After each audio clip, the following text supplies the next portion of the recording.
but this is the easiest sell for me to come here. I'm trying to talk straight into America right here. I don't know which camera to choose. You can go to one and I'm talk to America. I'm going to go straight to one. To America this one, is like a movie about sacrifice in pursuit of a dream, and it's something I can relate to deeply, and we live in a bleak time, especially for young people, so this film is an attempt at an antidote to that, and to continue to believe in yourself, to continue to dream big, and to follow your dreams and not take no for an answer. That's the spirit of Marty Supreme, Christmas Day. Marty Supreme, dream big. Marty Supreme, Christmas Day. Yeah. All right.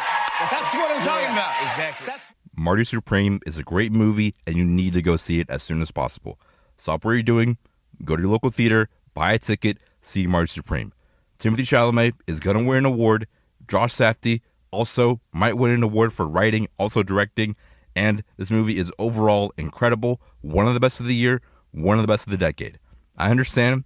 I've never done this before, really, ever, in reviewing movies-wise, and it's definitely really essential here for me to do.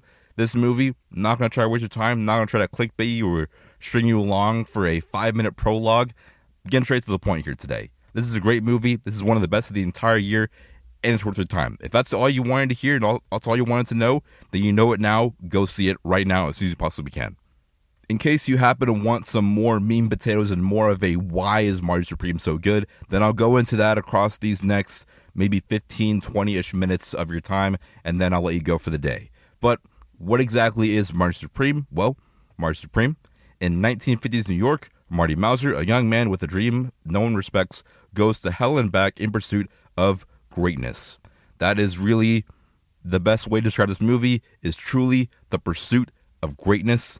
Going as hard as you can to hell and back in pursuit of greatness is what Marty Supreme is. And you're probably thinking this is another kind of like a corny cliche sports movie, kind of Oscar baity. It's not that at all for me. It was really, really good. But still, I got to go into more details and more of as to why this movie works so well. And in front of the camera, I'm going to get there. I have a lot to say about the acting and stuff, but still, in front of the camera is really good. But going behind the camera, directing the movie, is Josh Safdie. He's made some random movies like, Uncut Gems with Adam Sandler and Good Time. Some random, really good films that you maybe never heard of. They're okay. Writing the movie, also Josh Safdie and also Ronald Bronstein. Cinematography here, done by Darius Condi, and also composing the film is Daniel Lopatin. The score for the film, cinematography also are both top-notch. Definitely going to get some kind of nomination. And as for me, was I excited for Marty Supreme? Yes, is the short answer. Back in January, I heard about the movie. I saw the poster. This was back in January, so the movie had just wraps shooting. So I was definitely excited for the movie. I was definitely anticipating it. A24, Josh Safdie, Timothée Chalamet. That's all I got to hear. I'm going to be excited for it, And then as we got into later in the year, like August time, we still didn't have a trailer for it around that area. And then still, I was anticipating it, but didn't really know that much about it. Then recently, when I'll also mention this now, one of the greatest marketing campaigns we will ever see in our lifetime, maybe the greatest ever. This is truly, I think, one of the greatest marketing runs for a film ever in history. It really, just from the jackets of Marty Supreme, then putting it on all these icons, all these legends. Tom Brady got a jacket on, Steph Curry, Anthony Edwards, list goes on. Bill Nye the Science Guy had a jacket as well. The Marty Supreme jacket, which is a great design for movie marketing. The colorways go insane. It's in blue, black, pink, brown, red, all white. It's in the Brazilian flag colorway as well. The colorways are insane. I want the jacket mainly because the colors are insane. But still, the marketing is crazy. All the pop-ups in New York, not by Miami. I know that New York, California, Brazil got a pop-up as well. The crazy Marty Supreme jacket is just brilliant marketing. It's incredible. Truly awesome. Also, this movie being a sports movie and then putting the actor who's in the sports movie on the cover of a Wheaties box, brilliant. It's actually insanely brilliant there as well. Then also on top of that, Timothée Chalamet being on top of the big ball dome thing in Las Vegas with the Marty Supreme orange ping pong ball.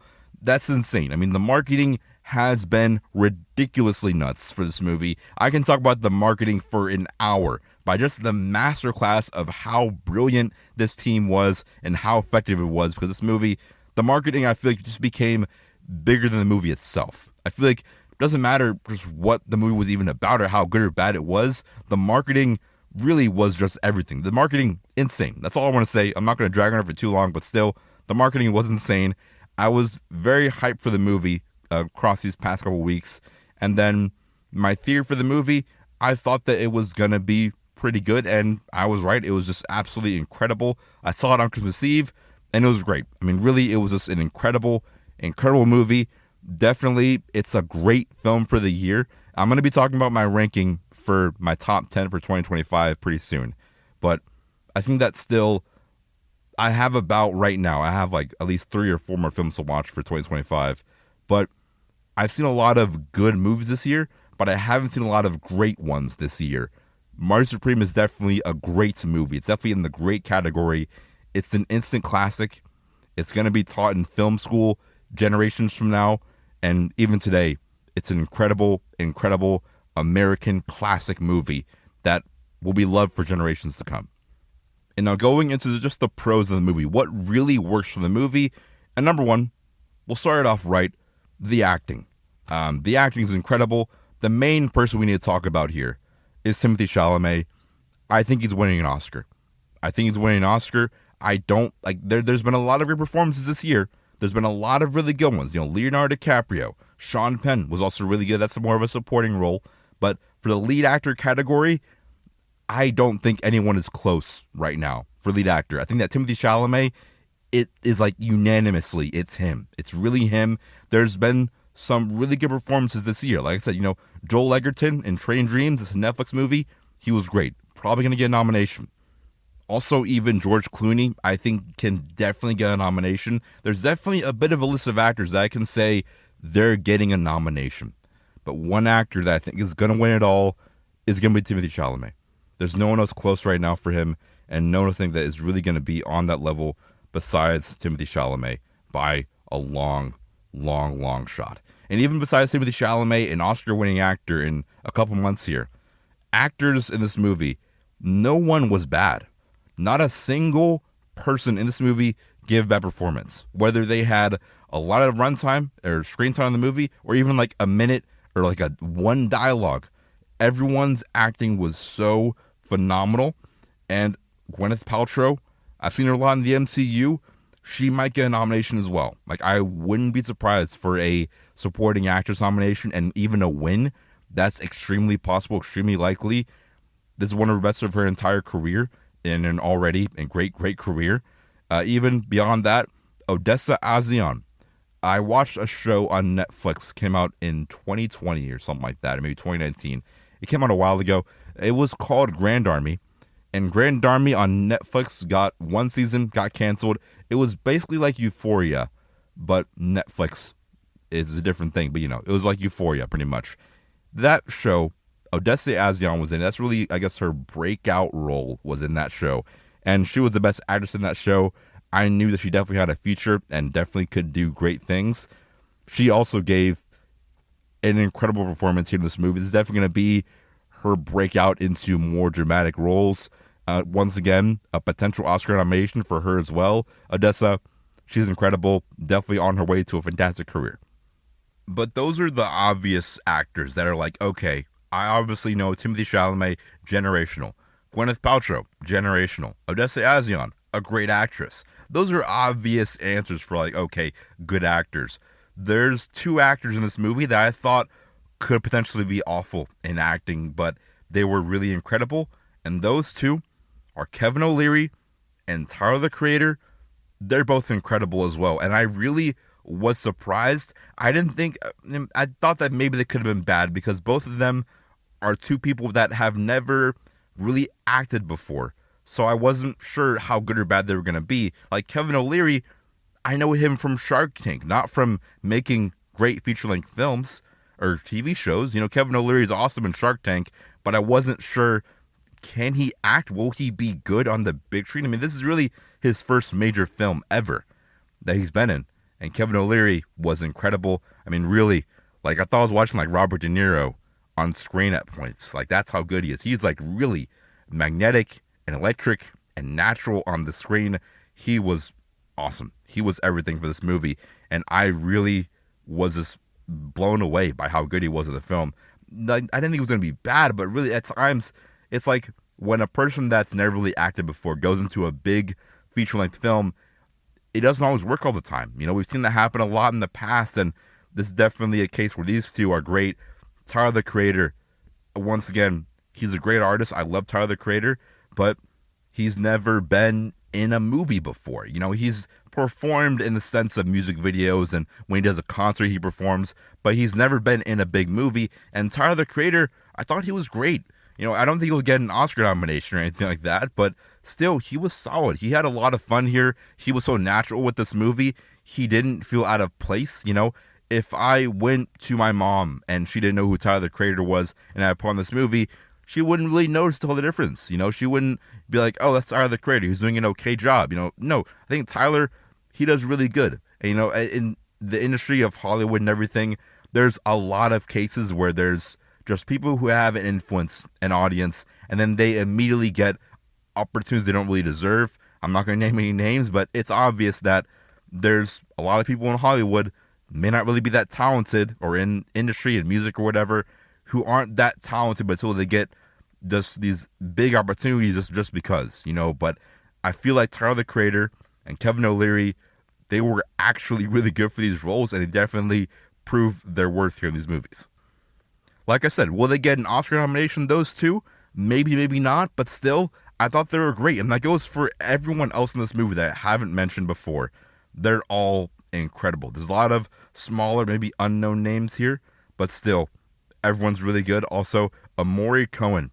I know him from A Place Beyond the Pines. That's elite ball knowledge there, but still, he was also great here in this movie as well. But the acting, like I said, the acting overall was really good.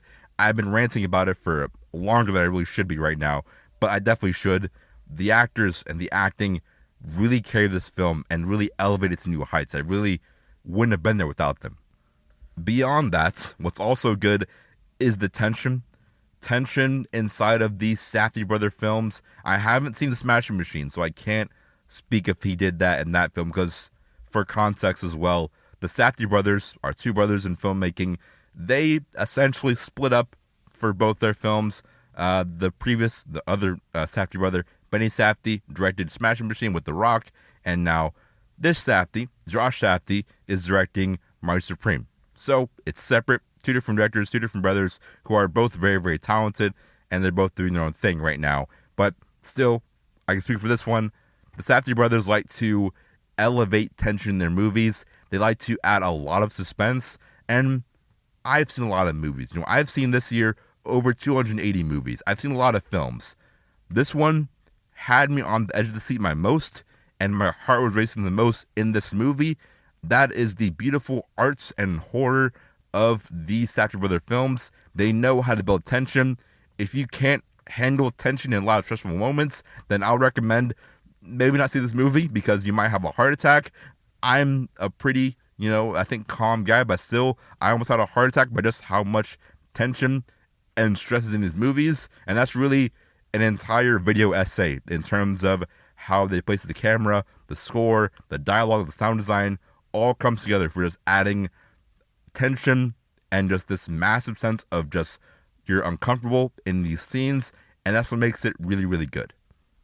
The last couple of things here, one of the mainer ones, the themes in this movie are really, really good. Like I mentioned before, the movie is all about pursuing greatness, chasing your dreams, pursuing everything, and really going as hard as you can for your dreams.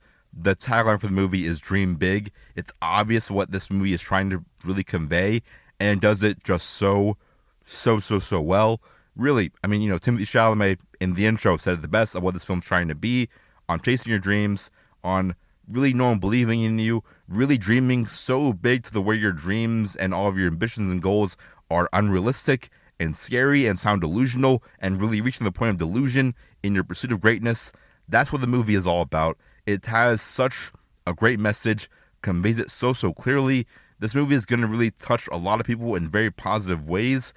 I know Timothée Chalamet has been getting under a lot of fire for being arrogant and cocky and, just being really annoying when it comes to showing, and I think just being really straightforward and not really being on the bush here. He wants to be great. He knows he's a good actor. He wants to be great. He wants to be up there with the greats. He wants to be in greatness. He wants to be on the Mount Rushmore. He wants all the spoils of victory. He wants all of it. He's not afraid to hide it. He's not afraid to beat around the bush for it. That's who he is. That's who this film's all about. With the character as well, it's definitely very clear that this character, Marty Supreme, is definitely seeped a little bit into his personality, which is okay. That's happened in a lot of movies. And still, this movie, though, Marty Supreme, is good. It's great. It's generational. You need to see it as soon as you possibly can. Marty Supreme, Christmas Day. Please go see it. And I mentioned before, but I'll say it again. Cinematography, score, incredible. Definitely get a nomination. It's definitely very, very, very good. And as for cons for the movie, what does this film not do that good? I don't have an answer. Right now, I have no answer. I didn't give it 5 out of 5, but still, I don't have an answer right now. The cons, NA, void. I have no idea what they are. In my mind, I don't really see any that much. If I watch it again, I might see, but for right now, I really don't. So what is the plan for this movie? I say go see it. It's an A. I gave it an A. It's 9 out of 10. It's a great movie. It's generational. It's top 5 of the year so far. One of the best of the decade. And it's really, truly, truly special. Believe the hype. Believe all the crazy marketing. This movie is it. It's really special. And once again, when it comes to Oscars, it's going to get a few. It's going to get at least one. I feel like definitely that one might be acting, if anything. But I know Timothée Chalamet, he had an interview where he said this movie, it's his best performance, it's his best work.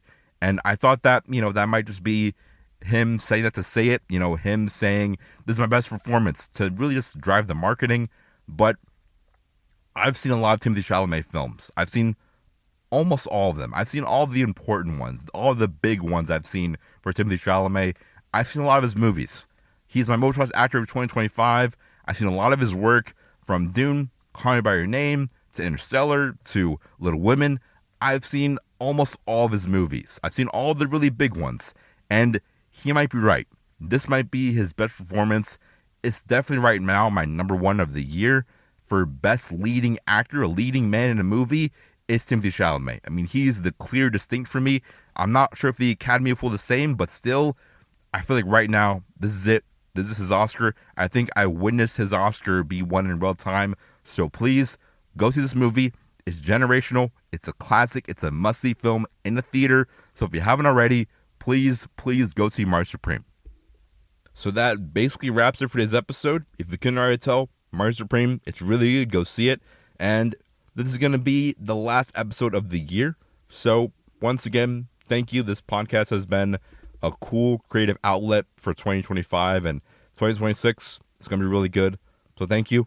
If this is your first episode or second or fifth, thank you. It means a lot to me. This show has been a really cool way for me to express my obsession and addiction to spending too much time and money on movies. So thank you for that. I really appreciate it. And next week is going to be the Stranger Things finale. Stranger Things, this is not a Stranger Things episode, but yesterday, Stranger Things Volume 2 came out, and it was disappointing for me. This season of Stranger Things is definitely not the worst, but it's definitely going to be, I think, at this rate, right now, this rate. I'm not going to give a massive review for Stranger Things, but still, at this point in time for Stranger Things, I think that this is definitely going to be one of the most disappointing finales for a show ever. I think so. I think that it's on that track. The finale is 2 hours long. It's going to be in theaters, but I think that at this rate, as it stands right now, after Volume 2 of Stranger Things, it will be one of the biggest letdowns, biggest fumbles, and what ifs in all of TV history at this point in time. Once again, it's been like maybe a day since it came out, Volume 2, and the finale isn't even out yet. So I have a little more time. I have faith. I really hope that's not the case.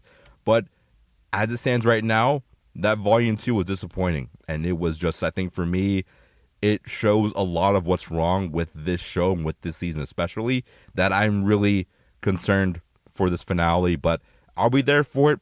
I might see it in theaters, but we'll see what happens. I'm actually starting to feel a little bit sick, but I hope that this goes away pretty quickly. I'm going to really spam up on some vitamin C and some medicine. But until next time, Stay swagged out, stay cool, watch more films. Until next time, I'll see you boys next year. My name's Logan. I'll see you boys in the movies.